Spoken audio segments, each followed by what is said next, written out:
Matatanda ang unang pumutok ang chika tungkol sa nangyari kay Sandro Mulak, sa mga naglalabasang blind item sa social media.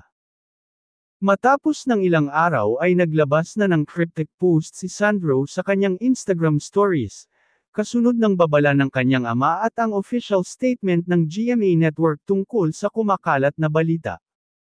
Naglabas ng maikli ngunit matapang na pahayag si Nino Mulak kamakailan sa kanyang Facebook page, na sinasabing may kinalaman sa nangyari kay Sandro. Aniya, inumpisahan nyo, tatapusin ko. Kasunod nito, nagbanta rin ang misis ni Nino at stepmom ni Sandro na si Dayan Abi Tupas, sa mga taong nambaboy daw sa kanilang anak.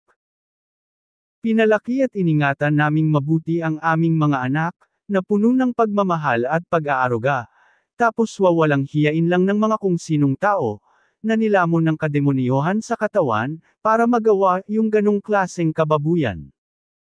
Hindi kami makakapayag na hindi namin makakamit ang hustisya. Habang buhay na dadalhin ng anak namin yung kababuyan na ginawa nyo sa kanya. Wala kaming pakialam kung sino kayo o kung sino ang paprotekta sa inyo. Sisiguraduhin namin na pagbabayaran nyo, yung ginawa nyo. Hindi namin hahayaan na may mabiktima pa kayo na iba.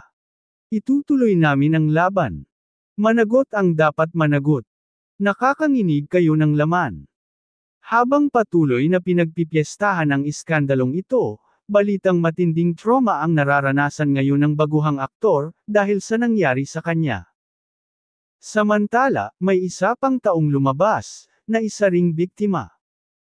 Hindi napigilan ng kapuso singer-actor na si Gerald Santos na maglabas ng saloobin, patungkol sa naranasan niyang pang-aabuso sa mundo ng showbiz.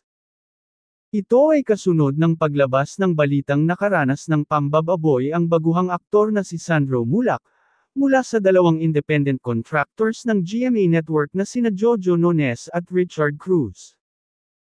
Sa kanyang Facebook page ay ibinahagi ni Gerald na hindi niya maiwasang maluha, habang ini-imagine ang na-experience ng binata noong mga panahong nangyayari ang pang-aabuso. Ang dami nagme-message, nagtatag sa akin about this issue.